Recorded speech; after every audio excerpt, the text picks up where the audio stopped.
Welcome to Soapy. I'm Greg Rikaart. And I'm Rebecca Budig, and I don't know why he's making me laugh. But today, we have an extra special Soapy. We have two very influential people working in soap operas today, and they are both from CBS's Beyond the Gates. That's right. We'll be speaking with Emmy award-winning costume designer Jeresa Featherstone. And I have to mention, I worked with her on The Bold and the Beautiful before she went to Beyond the Gates. She's amazing. And in an embarrassment of riches, we have the godmother of all soap operas, the multiple Emmy award-winning creator, showrunner, head writer, executive producer of Beyond the Gates, Michele Val Jean. What doesn't she do? What doesn't she do? Okay, well, let's get straight to it. Michele Val Jean joined us in our Hollywood studio here on Soapy just a few days before the 2025 Daytime Emmy Awards.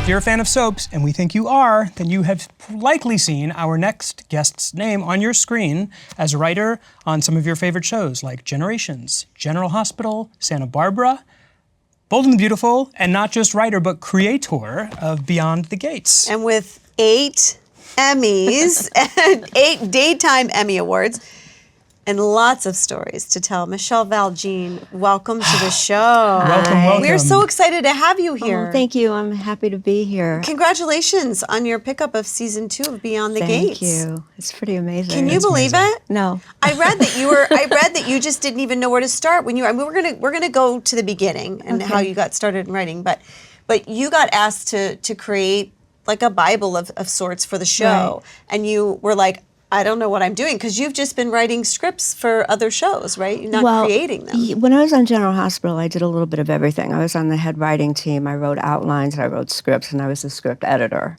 So I sort of learned a lot there, right? Mm-hmm. But I had never written a Bible. Not many people have, and there's no real template for it anymore. Because, I was going to say, a lot of people don't do it anymore, I don't think. Because there hasn't been a new soap in so long. Yeah. So I had to kind of figure out, because one of the things that Sheila and I talked about was, Sheila Ducksworth, that we talked about was that we didn't want a huge document that nobody would read, right? So I tried to figure out a way to tell who the people were and what the stories were going to be, without making it 300 pages, right? No one has the attention anymore to do that. No, right? Or the time, I guess. Yeah. So that was kind of my challenge, and I said to Sheila when she approached me, I said, I don't know how to do this. And she said, yeah, you do, you just don't know you do.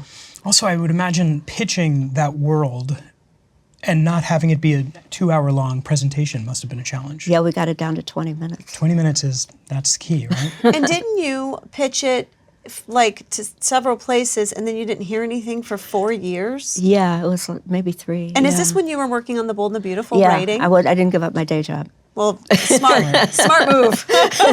Yep. You knew what you were doing. And I never thought anything would come of it. I mean, it's like, well, this is a nice COVID project.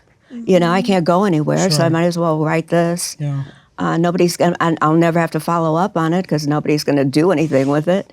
And here we are. Here we are. Well, I think, we all have the common experience of having worked in this genre for as long as we all have. And yes, it is not an experience that I think any of us had where new shows were being created, except for, I guess the last one would have been Generations, right? Passions. Right. Passions, yeah. Which feels like it was so long ago. I know, it's kind of right? crazy. I know. Speaking of Generations, you did get to write for that show for like 6 months, I think, right? The last 6 months. And that was like you wrote for Jake and the Fat Man, right? Because you just a few episodes, right? 2. And then you got this offer to go to Generations. We did some homework. And you were there. That was like your real big job, well, it wasn't right? really. You want to hear how it happened? I do want to hear how it happened. That's why you're here. Let the woman speak. I know. God, I can't. I'm sorry. Blah, blah, blah. So I was a writer's assistant to an executive producer writer on Jake and the Fat Man. Her name was Jerry Taylor. She was my first mentor. And one of the things I did for her was I read scripts that were submitted for freelance writers and made recommendations. And I started to get a sense of what made a good script. But the whole time, I've been watching soaps my whole life because my grandmother watched them and my mother watched them, You were an ABC family, correct? Yes, exactly. So were we.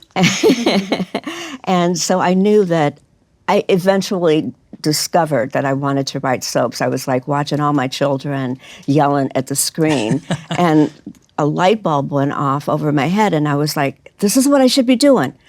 I should be writing words for these people to say. So I said, okay, so how do I get this Jake and the Fat Man gig? How do I use that to get in there?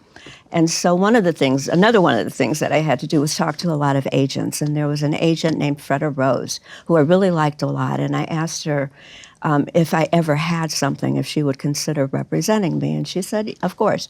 So I knew a producer on Days of Our Lives, and I asked her to send me a week of outlines so I could write a sample script. And Ann Howard Bailey was the head writer on Days at that point in time. And so I wrote the sample script, and Sherry Singer got it to her. And Ann Howard Bailey wrote me a letter. And she said, I wish I had a writer's development program to get you in. I don't, but you have a lot of potential. And she took the time to say, this was really great, this is where you went off. And so it was encouraging. Yeah. So I went to my boss then, and I said, if I sit in the corner and I say nothing, and I'm quiet as a mouse, and you don't even know I'm there, can I sit in on story meetings so I can see how things are plotted? And she said, yeah.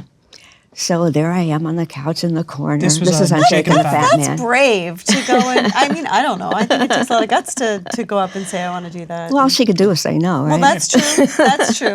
So I'd sit in the corner and they get stuck, right? So I go. It's like, yes. I say, well, what if, blah, blah, blah. And sometimes they take it and sometimes it would be like, well, maybe. And then finally I raised my hand one day and they said, come sit around the table. So I got an idea for a Jake and the Fat Man. And at that point in time, this is my life has gone in a lot of different directions. At that point in time, my girlfriend and I, whenever we had time off, we were going to see the Eric Clapton band. And so I went to my boss one day. I pitched an idea for a Jake and the Fat Man, thinking, that'll never happen. So I go into her and I said, Carol and I want to go to London to see Blues Week with the Eric Clapton's Blues Week. Can I have a week off in January? And she said, well, you can do that, or you can stay here and write your first script because we bought your idea. What? So that's how I started writing. And then from there, Freda represented me as an agent, and she called me one day and she said that a writer was leaving Generations, and she was friends with Jorn Winther, and she could get me in for an interview with Jorn. And he was the executive producer at the time of Generations. So I went and I met with him, and I had watched Generations from the very first day. So I knew all the characters and I knew all the storylines. And he liked me, so he sent me to Sally Sussman. I met with her over lunch. And who is she? I'm sorry to interrupt. She's the creator of Generations. She was the creator, right? Yeah, okay, yeah. Yes. Worked on a bunch of shows. She wrote Yeah, on in fact, she was a Bill Bell protege. Right. Oh, okay. Yeah, back in the day. Okay. And so at the end of that lunch, she says, you know what? I'm going to offer you a trial deal. I have nothing to lose by giving you 6 scripts over 13 weeks. I went back to my job. I quit it. And because she said, I welcome script writers to be in the writer's room when we're plotting. And that's what I wanted. I wanted to just soak it all in. Immerse yourself in it, yeah. So I quit my job. The job at Jake and the Fat Man? Well, actually, by then, I was working for Dean Hargrove on all of his shows. He had like Matlock and Father Dowling and Jake and the Fat Man. And so I was working with him. And so 2 weeks later, I was in the Generations writer's room, and that's how my daytime career started. Wow. It was a long way to tell you no, that. but you also wrote one of the best cat fights I think I've ever seen. I had not seen it. We have questions. And I watched it, and I was like, well, first of all, how is it that Vivica A. Fox looks exactly the same? Anyway, I know, side right? note. But really, that scene was so good. Like, they really made it so believable. And, a lot of times now it's like a lot of food and a lot of this. Right. They were like really fighting. Oh, yeah. I They also love destroyed the set. Oh, they did, but also the buildup of like the earrings coming out and just really like slow burn slow until burn. And did they how choreographed was that? Was it pretty? Did you write that it was in? pretty choreographed. No, I wrote the dialogue, and but they did have a stunt coordinator. Sure. Yeah. Oh, so and they good. did it in one take. Well, they had to because there was no set left when they were done. Vivica looked like she had a black eye, but I'm sure she. And remember, I'm sure she they was just like put makeup. hyperventilating, and Kristoff I came know. Oh, in. it was so good. Kristoff. Baby Kristoff. I know. He's so amazing. Yeah. I know. So when that job ended, you were devastated. Oh, yeah. It was like a death in the family, because it was my first soap. we were the underdogs, right? We were up against the last half hour, Young and the Restless. Yeah. Good luck with that, right? And we all loved what we were doing so much, and we loved each other, and it felt like a death in the family. And I was convinced I'd never work in soaps again. And then a couple of months later, Santa Barbara came calling. Wow. What did you do in those 2 months? Did you just take the time to sort of regroup? Yeah, I just sort of sat there. I didn't want to go back to work. I was waiting to see if my agent could come up with something. And I mean, go back to work as an assistant. I didn't want to lose my momentum. And so Bridget and Jerry Dobson were in charge. They had come back after being fired that first time. And so they were in charge, and they hired me on Santa Barbara. And I mean, it was like the best. I loved Santa Barbara. It was just such a wonder. The best acting, the best writing. Oh yeah. It was. I loved Santa Barbara. How did I watch that? But I did. That was NBC, right? Yeah. Justin Dees was on that show. Yes. I mean, it was Anthony just, Robin was on that Wright, show? Yeah, Robin yeah. Wright Penn, or Wayne Robin Davies, Wright, yeah. Marcy Walker. Marcy Walker. Yeah. A. Martinez. You said that Jake and the Fat Man, that was your first mentor, your boss at that show. So when you got into this daytime drama writing, was there a mentor for you? Was there someone that... I've had several. Sally was one. Yeah. Bridget Dobson made me a script editor. I'd been on the show for maybe... And she was at Santa Barbara? She and Jerry, her husband Jerry, created Santa Barbara. They were wild. They would have fit right into like 1940s Hollywood. They were so witty and sophisticated and funny, and I just loved her. And she died recently. And she... I'd been on the show for a couple of months, and they had like 12 weeks of vacation a year, some ridiculous amount of vacation. And she was the script editor. She called me one day and she said, "Darling, I'm going to make you the interim script editor when I'm on vacation." And I was like, whoa, no, I can't. I have no business with my hands on these writers' scripts, right? It was like Chuck Pratt and Bob Guzza and Courtney Simon, and it's like all the best writers in the business. And here I come, six months of Generations under my belt, and I'm like, no. She says, "Let me tell you, editing is easy. If you like it, keep it. If you don't, cut it or change it. You'll be fine." The next thing I know, I've got a Bob Guzza script on my desk that I have to edit. Wow. Wow. Was that hard? Was it hard to be objective, right, and say, oh, like these, yes, but no, I'm going to cut that. I just, I just let the characters come in. Yeah. It's like if the characters don't sound right, it's wrong. Because every character has a voice. Yeah. And soaps are about character. I mean, it's like plot is fine, but you got to care about the characters before you care about what the plot is, right? So I just took myself out of the way of my fears and my insecurities and let the characters tell me what to do. That's what I did with Beyond the Gates. I was about to say, when it's almost a reverberation when Sheila said, "I need you to write a Bible," and you said, "I can't do it." And everyone has believed in you. And known that you can. Yeah. So Bridget was a mentor. She really encouraged me. She saw my potential way before I did. And Wendy Rich was another mentor. She was at General Hospital. Yeah. She was the executive producer, yes? Correct, And then did you work with Bob Guzza and Chuck Pratt over at I did. General Hospital? When I first came over there was a guy named Bill Levinson, and he left, and Claire Labine came in. So I got to work with Claire Labine, which was also a wonderful experience. And she was also somebody who really believed in me and encouraged me.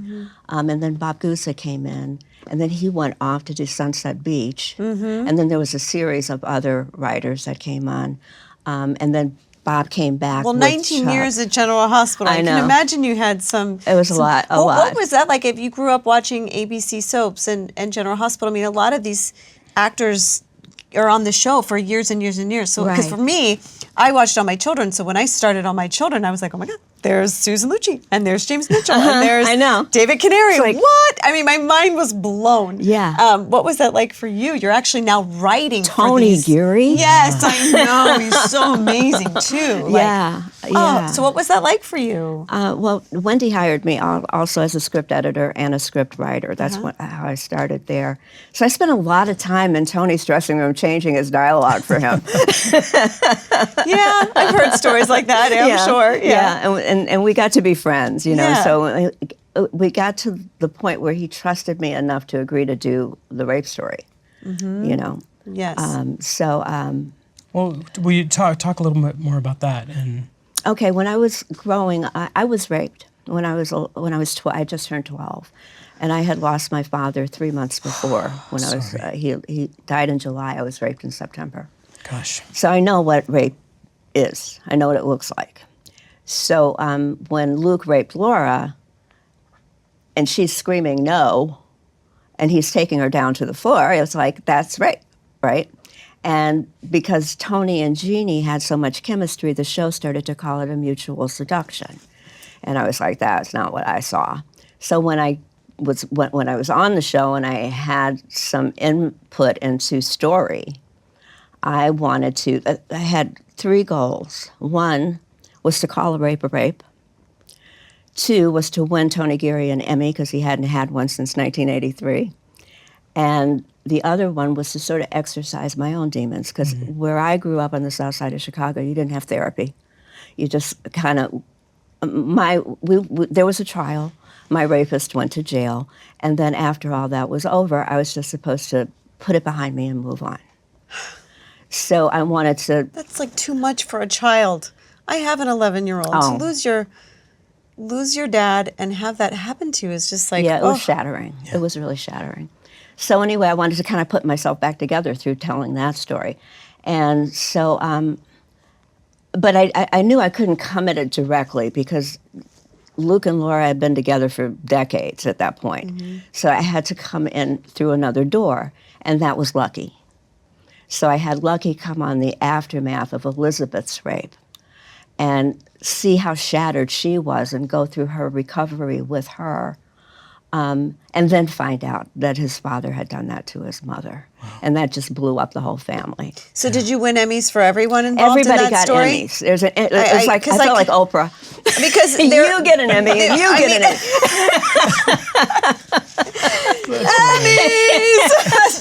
Emmys! Not a free car, you get free Emmys. Because they're all such talented actors. I mean, you had like amazing actors at that time. So that must have been very vindicating. So you talked to Tony about it. You know what? I felt, we worked really closely together through the whole thing. And I felt like it was like my rapist didn't own that afternoon anymore. I did. Yeah. So beyond the Emmys, it did for you what you needed to do. Yeah, exactly. Needed it to do for you. And that's like... And Luke and Laura broke up. Yeah. Well, and I think that's, I commend Tony, because a lot of times you don't want your character to look bad and to look like, I mean, and that's a big admission, right? Yeah. So, and he embraced it. I put him on a couch, sat him on a couch and gave him a 9-minute monologue with flashbacks when Lucky said, I need you to tell me what happened that night. And that's what he won the Emmy for, was that monologue. I have to go What and year watch was that? that, because I remember... Gosh, they all blend together. I don't know. I remember the buzz around that, though. 1997, maybe? Yeah. Wow. I remember hearing about that. Now I want to go watch it. It's online. It's on YouTube. But it's like, from footage from like a VCR. Yeah. It's not very good, but it's there. Yeah. Is that? I mean, you have a huge body of work. I'd venture to say that Beyond the Gates might be the thing you're most proud of, right? Because I mean, here is an African American family that it has money, is like Black normalized, excellence. right? Like Yeah. they're not marginalized. And I think you mentioned and Jesse and Angie, because I grew up watching, they like all lived in one house, and so it often bothered me what they would have them, I don't know, marginalized in some way sometimes, so and I didn't like Black that. people are always the best friend, or a family who would be there for a minute and then they'd move on, and so it's really, really gratifying to be able to open the door to this world. Didn't you say Diana Ross was like an inspiration for one? I thought when I was thinking about the matriarch and the patriarch, it was like, what if Diana Ross married John Lewis? Oh yeah. Wow, and Mara Tooney is just... Oh my God, she is just divine. And so is Clifton Davis. Together, I just love him so much. I know. And we were gushing when Sheila was here, but it looks so beautiful. It really Yeah. does. And the music is wonderful, and it looks so great. And again, I think it was definitely, it has been celebrated industry-wide, right? Because for so many years, we were just talking about soaps being canceled, and you guys just arrived on the scene with such great fanfare. It's been really fun to feel like you're along for the ride, even though I have nothing to do with your show. I think that you guys really picked a strong team too. You picked a lot of people who have a lot of experience and knew what they were doing. I'm curious about that. I'm married to a writer. So when you were, once you knew you had a show to staff, what was, we have a green light, what was the next step for you? Was staffing the writer's room what happened next? That was pretty close, yeah. And I had an idea of who I wanted to work with. From just being around for so long, I knew I wanted Bob Guza. I had I put in my office. I had put like handwritten signs on a door that's sort of like manifestations. Like the gates, because that's what we were calling it at first. The gates 2024 or whatever it was. And I want Guza. So he was the first person that that I wanted, because I knew that he had been he'd been a creator, he'd been a head writer, he'd been all these things that they were expecting me to be somehow, and I knew that he could help me. He could help me launch that show. Do you at what point in your career, right? Because you've been speaking about all of these people who were mentors for you, and I think we've also talked about this amongst ourselves. At what point did you sort of shift and say, "Oh no, wait, I'm the mentor. It's my job now to." Well, on this show actually. Yeah. We've promoted our first continuity research producer is now a breakdown writer. Great. And our first writer's assistant is now a script writer. How great. Yeah, and so I'm really proud of that. That's so That's amazing. wonderful. Yeah. You're like paying it forward. Yeah. And you It's very important. I got to the Bold and the Beautiful, and we had this costume designer, and she was really amazing, Jeresa Featherstone. She was so amazing. I was like, oh my God, girl, she gets me. And then like 2 weeks later, she's like, I'm going to Beyond the Gates. I'm like, what? And everyone comments on the fashion, and everyone looks insane. And I'm like, yeah. She's amazing. Isn't She's some she? kind of beast of fashion. But she's right? also just like the sweetest. The sweetest. Brad Bell from The Bold and the Beautiful, he doesn't hire any jerks. Right. Like he won't, and he doesn't. It's a very. That's why nobody leaves that show. I Everybody's know. been there for no 38 one wants years. to leave because he creates such an incredible environment. Yeah. Really. Yeah. And that's what you're doing there. I've heard only good things. Oh, that's nice. I've heard only good things. Wait, and so you're here. Are you and are your writers Everywhere. all on Zoom? They're kind of we just Zoom. Cool. Yeah. How often do you go to Atlanta? I've only been twice. I'm going again next month. I was there for the first 3 weeks of shooting, which was, it was so talk about that. surreal. It was to walk into that studio, and all of these people are working. There are all these jobs, right, that were created because of something that came out of my head, and it was just so humbling. And everybody there was so happy to be there and so grateful. And I feel so loved when I go there because everybody wants to hug and kiss me. I would go there all the time. But it was just, and then I remember there was a moment I was in the control booth, and they were shooting the first episode, and it was right before Danny clocked Haley at the end, and all the Duprees were sitting around at the country club, and it was like, there they all are. There's my babies. The world you created. Yeah. And you got Come to to life. cast all of the people that you had in mind and in your head that you dreamed up. It must be and really I surreal. always knew Joey Armstrong was John Lindstrom.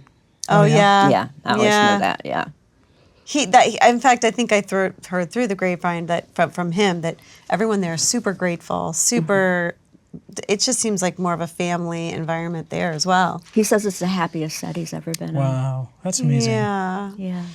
So having had your very long career, how have you seen the genre change over the years, and what do you think are some of the challenges moving forward? Well, there's no more 9-minute monologues, I can tell you that. Oh, yeah.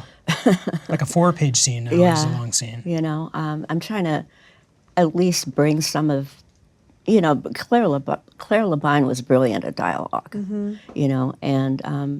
I have a very healthy respect for dialogue too. So I want the scenes to be meaningful. I want people to talk.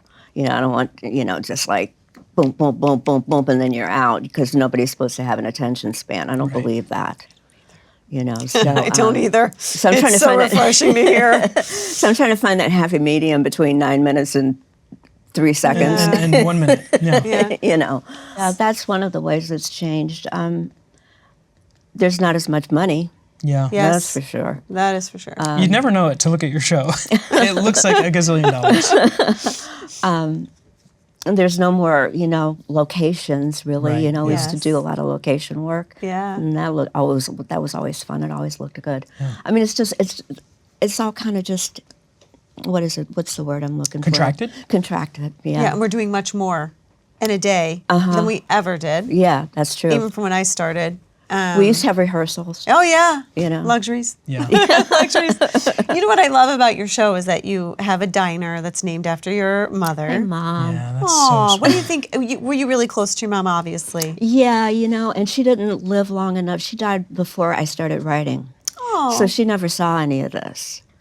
And so I thought, well, I've got this diner. I can name it after her. And as long as the show is on the air, people will be speaking her name. Oh, that's so sweet. It's really sweet. And Yeah. the picture of George Cheeks, who runs CBS, his father, is the image of him Yeah. above the mantle. Yeah, that's him, yeah. That's so nice. You have these little personal touches to the show, Yeah. and you're able to do that. Yeah. So, yeah, it's been, gosh, what an experience. Yeah. It's been really surreal. General Hospital prepared me, because I had 4 jobs on General Hospital. I was on the head writing team. I wrote outlines and scripts. I was a script editor, and I was the point person at the studio. So if any actor was going to complain, they had to come to me. My character would never say that. Were you there? wow. Were you at the studio? I see. Yeah, for the first 10 years I was there. Under the Wendy Rich regime, let's say. I don't know. I guess there's different kinds of actors. Are you an actor that has notes on scripts? I'm always. No. I think again. No, I'm one not. time I said to my husband, just- I said, "Hey, this line is written like ABC. Would it be funnier if I said it CBA?" And he looked at it and he said, "No, say it as written." And I was like, he's right. Like you guys, I always say, I think you have the hardest jobs. We get to interpret your words and collaborate that way, but you're the one starting with the blank page. Right. So I do my best, unless it's been a long day and I'm just trying to get the words out, to really honor what is written. And I don't have a lot of notes. What I think the secret is to, at least for dialogue, is you got to say it out loud. Because if it doesn't fit in your mouth, it's not going to fit in the actor's mouth. So that's really important. Michele is so inspiring. So inspiring. She's done a lot. And she's had an incredible career. Yeah. But not only did we speak with Michele, we also spoke with head costume designer Jeresa Featherstone. That's right. Everyone is talking about the eye-catching wardrobe on Beyond the Gates, and that's all because of Jeresa Featherstone. We got to catch up with her when we did our episodes in New York. Also, I loved that you wore a costume that she had designed for you to that interview. Yeah, it's amazing. So let's take a look. Jeresa! Thank you. Thank you. So Jeresa and I worked together. We talked about this earlier, but Jeresa and I worked together on The Bold and the Beautiful for like what? 2 days. 3? It felt like 2 days. But we worked together on The Bold and the Beautiful, and I will say that when I walked into the Fitting room. the fitting room, thank you. When I walked in the fitting room, you were like reading my mind. Everything you pulled. This is a outfit that was styled by Jeresa. It was like episode 1. As Taylor, yes. so cool. Yeah, well, I put on some tights because it's cold in New York. But anyway, tell us. But what I want to know is, how does one become a stylist? First, costume designer. Costume designer. Costume designer, stylist. I think nowadays it's kind of like a gray area, fine line between the two. I say costume designer because I studied costume design for theater. I have my master's degree in costume design. And styling, I can't imagine like celebrity styling and like what Law Roach is doing and what Shiona Turini, like with the celebrities and it's very different because you're actually dressing characters. yeah, so I'm telling you're stories actually- through costumes for, what I do is to support the story. So I'm not just going to throw a look on you. It has to make sense for what you're doing, what your character is doing, and who you are, your social class, like what could you afford to wear. So I have to think about What happens when you have an actor that comes in and says, "No, that's not what I have in my mind"? Oh, that will never happen. Well, it did not happen for me because it was exactly what I was thinking for Taylor. So, and it was different from the Taylor before that, and you must have worked with her. So it was just kind of interesting that we had the same. I think since I was there was like 3 Taylors. Oh yeah, right. I remember 3. Oh, it doesn't bode well for me, does it? No, but even if an actor is not going to say this doesn't work for me, it is a collaboration, right? It's Between what's on the page, what's in your mind, and then the actor coming in and maybe having some thoughts. And how does that process work for you? Oh, and then also you have to think about the producers, what they want, because they are also involved. But it's definitely a collaboration, more so when you're establishing a character. So for Bold, I inherited most of the characters. They were already established for years, 38 years now? And so I just kind of follow suit with what the previous designers had established. And, you can make some tweaks, but they have to stay true to the character, So that must have been exciting. You get a call to go to Beyond the Gates. I mean, listen, working for The Bold and the Beautiful, it's a big secret, but it is the best place to work, I think, in all of Los Angeles. So Brad Bell is like spoiled. amazing, right? It's an He's- incredible group of people. It's like a family. It is a family, and you were there for how many 7 years? years. 7 probably. years. 7 years and 7 days from my very last day. How many Emmys?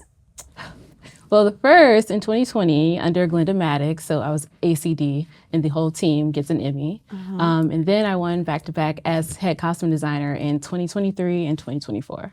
I mean, So 3. that's a huge accomplishment. Amazing. So you get the Amazing. call from Beyond the Gates. And what is that like? I actually, I wanted that job so bad, but I had just gotten engaged, and then I found out it was in Atlanta. We wanted to move closer to our families in Maryland and Atlanta and Virginia. So it was just like timing, like how? And then for it to be set in the DMV. I went to Budig High School. I'm from PG County. Like, these are my people. Yeah. Like, I know them. So it just felt so unreal.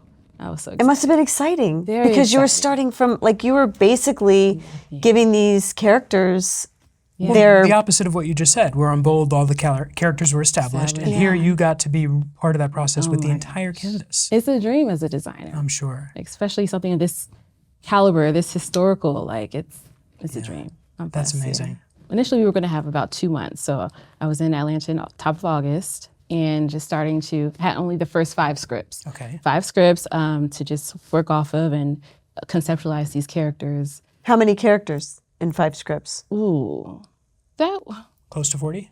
close to 40, but no cast yet. Okay. So, I can come up with the concepts for them, but when you actually see the actor, person. colors may change, silhouettes may change, so it varies. And I think I ended up with, there were maybe like 4 characters who I had some time with, like Miss Tooney, Miss Anita. Had some time with her and Carla, but for the majority, it was like 2 weeks before filming. 2 weeks. Now, did Tamara and Carla, do they have a lot of ideas about, or did they just trust your They process? really, you know what, Miss Tooney, she knew exactly. The first fitting was perfect, by the way. It was so much fun, and she just, when she put the clothes on, it's just, you see like the transformation when the actor actually puts the clothes on and they transform into the character. Like, she knew how she was going to walk, her cadence, how she was going to talk, carry herself, wear the clothing. Oh my gosh. It's such an important part of, for us actors, it is such an important part of developing the character. I always say there's a whole theory that casual Fridays have been like the downfall of our culture, because when you are casual, you act differently than the way you might if you were dressed up for a job interview. I agree. So the character I play, for instance, wears a lot of Mr. Turk, so really loud prints and flashy colors, and that's different from what I wear in my life. But when I put those clothes on, I'm Leo. All right. It really, really is true. It does play a part in how you carry yourself and everything. Jeresa, having to design and costume that many people, I know what kind of team you had at The Bold and the Beautiful, but you're going to Atlanta where you don't have the people that you rely on. There is a guy that works at the Bold and the Beautiful. His name is Angelo. He is just really a fantastic tailor. And he's an artist as well. Yes. But you didn't have Angelo. I did not have Angelo. So what do you do when you get to a town that you don't have your peeps? You make a lot of calls, references. You go through a few people. Yeah. But now, thank God, I think I have my crew. You have a good team. I have a good team. Yeah. Okay, will you tell us a little bit about Chelsea Cat? Chelsea Cat, yes. This actually, first I was like, wait, I'm not props. I'm not the props department, because usually that's purses are a part of the props. But this was something that was written in the script. Chelsea and Kat, they have a purse line, and they brought it to life. Of course, I mean Sheila, she'll surprise you. She's just brilliant. Sheila Ducksworth, who is the executive behind Beyond the Gates. Oh my gosh. We were so lucky to have Sheila. Yeah, we on the had show. her on the show. Yes. Yes. She's amazing. But I mean, I wonder what's in store next. But yes, Chelsea Cat. So from the script to real life, these purses are now available. No, I think they sold out. They sold out in like a day, right? Maybe there'll be some more one day. Maybe. Oh, okay. Oh, okay. When I say I feel like this whole journey has been divinely orchestrated, it's not me. I've shown up and I put in the work. Well, then it is you. Oh. You're the one showing up and you're putting in the work. And and maybe there is some divine intervention. Yes. I do believe so. I remember when I got to the show, and 2 or 3 weeks after I got there and you were leaving, I was like, what? Oh my God, you get me. Brad was just, obviously, everyone really loved you. It was like a really nice send off. It was just, which is so nice. Like, who has a boss that's like, sad to see you go, but it's so crazy. he gave you his blessing. He really did, and it supported me along the way. I think our first interview, one of my first interviews for like the press for the show, he sent me a selfie of himself in front of my interview. So I'm like, oh, he's watching. So sweet. Yeah, they're so supportive. Yeah, I love they're a them. great, great family. What's next for you? I know you just recently got married. Oh my gosh. Congratulations. Congratulations. Thank you. Best day ever. What is next? You know what? I said it earlier. I'm in my yes era. Yeah. And so I'm up for the ride. I don't know exactly what's next, but I do know like one day I want to get into film. There's a lot that I want to do. You got a lot of time ahead of you. I said so I'm in talented. my I'll think about it era. So you're No, you're going more places you're than not. I am. No, you're not. Said that. But wait, I want to know more. Did we already talk about you mentioned that you draw inspiration from the Met Gala, Oh, right? yeah. And what are some other places where you find your creative inspiration?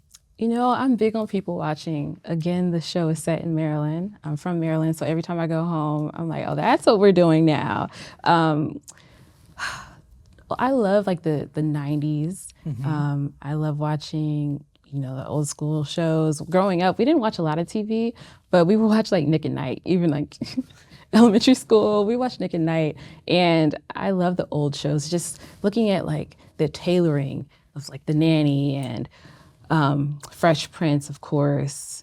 There was like big, very tailored, but also big collars. Yes, right? and shoulders. Dynasty. Like, How do you know that? Because I remember that on The Nanny, Fran Fine always had those like my God. not pantsuits, like it was a jacket and the short skirts, but there were big, lapels. I'm just perpetually stuck in the 80s. I don't know the 90s very well. 70s and 90s for me. This is my era. Really? But yeah, but coming from costume design and theater, like we did a lot of research. So I have my textbooks, and I love inspiration from everywhere. Nice. All right, Jeresa Featherstone. Winfield. Oh, Winfield. Are you now Winfield? Did we get it all Featherstone, wrong? Winfield. Featherstone Winfield. Teresa Featherstone Winfield. I know it's a long love one. that. Congratulations. Thank you for being here with us Thank today. you so much for coming. Thank So you for An having absolute me. delight to meet you. What a team they have creating Beyond the Gates. Indeed. Lucky people to have Michele and Jeresa. And if you want to catch Beyond the Gates, you can catch it on CBS and Paramount Plus. And if you've missed any episodes of Soapy, you can catch us on the CBS YouTube channel. You can listen to us on the Odyssey app, Spotify, Apple Podcasts, wherever you get your podcasts. And we should mention, we are going to take a 2-week break. We hope everyone has a wonderful holiday season, and we will see you with new episodes in January. And thank you so much for watching and listening. Thank you. Happy holidays.